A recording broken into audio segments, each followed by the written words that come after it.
Yeah, go ahead, go ahead. Good morning everyone. I'm Dr. Rohith Reddy. I'm going to present a case titled Bilateral retrobulbar neuritis with anti-Jo1 antibody myositis as a manifestation of neurosarcoidosis.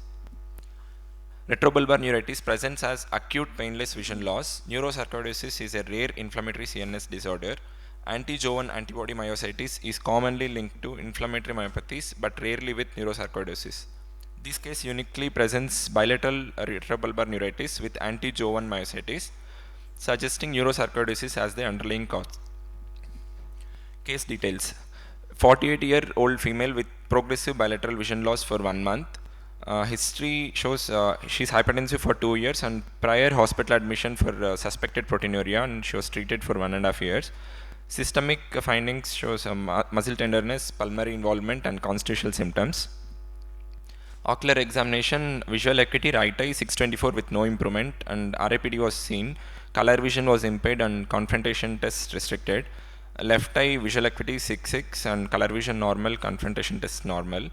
Anterior segment both eye within normal limits. Posterior segment fundus shows temporal disc pallor in both eyes and rest within normal limits.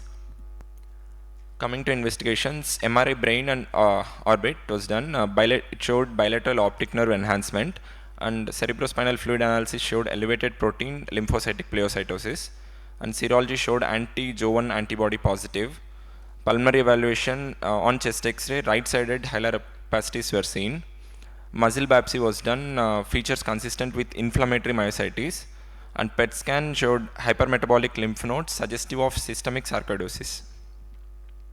MRI brain shows well-defined enhancing lesions at the right orbital apex and planum sphenoidal, cavernous sinus, left tentorium, temporal lobe, cerebellum with minimal edema.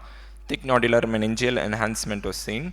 Differential diagnosis could be tuberculosis, neurosarcoidosis, lymphomatous deposits. On HFA, both eyes showed central depression. Course of treatment: high dose IV corticosteroids were given, and oral steroid tapering and transition to methotrexate was done. At 3-month follow-up, regression of hilar lymph nodes and visual acuity right eye, it's improved to 6.9 with better visual fields. And patient on the course of treatment, patient developed left T10 to T12 herpes zoster. She responded to acyclovir. Multidisciplinary approach was done with neurologists, pulmonologists, and rheumatologists. Results and follow-up: significant visual recovery after steroid therapy, resolution of muscle weakness and systemic symptoms. A repeat MRI was done. It showed reduced optic nerve enhancement. Long-term monitoring was required to assess relapses and systemic involvement. Continued low-dose steroid and immunosuppressive therapy for prevention. At 10 months, these are the reports. Patient is doing well with improved visual acuity and fields, except for mild decreased color saturation. What is unique in this case? A rare association of anti-Jo1 myositis with bilateral retrobulbar neuritis. Neurosarcoidosis presenting without classical systemic sarcoidosis symptoms. Multi-system involvement requiring a multidisciplinary approach. Emphasizes the importance of early diagnosis and immunosuppressive therapy. Clinical implication. Finish, just complete this first. High suspicion. High suspicion needed in atypical optic neuritis cases. Autoimmune markers can aid in early diagnosis. MRI and PET scan are crucial for systemic evaluation.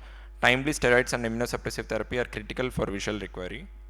Take-home message is: neurosarcoidosis can present as bilateral retrobulbar neuritis, and anti-Jo1 antibody myositis is a rare but possible association.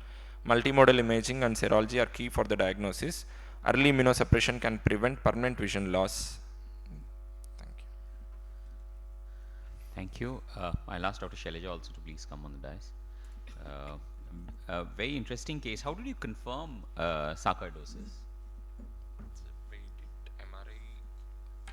After doing MRI, showed enhanced lesions. Then we confirmed the diagnosis with chest X-ray, also showed right-sided hilar opacities, and then PET scan showed hypermetabolic lymph nodes. Okay. Okay, sure. Any specific test for sarcoidosis you have done? Any blood test?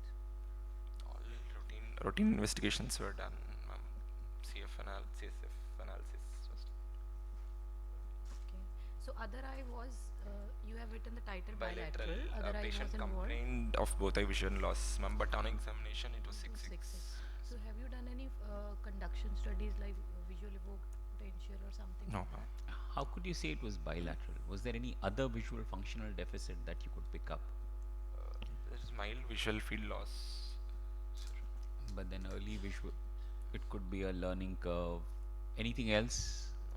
So you could look at color, contrast, nerve conduction. Before we label it as bilateral, you need to have evidence. The patient may just talk about, may just mention that it has, that there is a little quality of vision which needs objective evaluation. But good. Thank you. Thank you. Very nice. Thank you.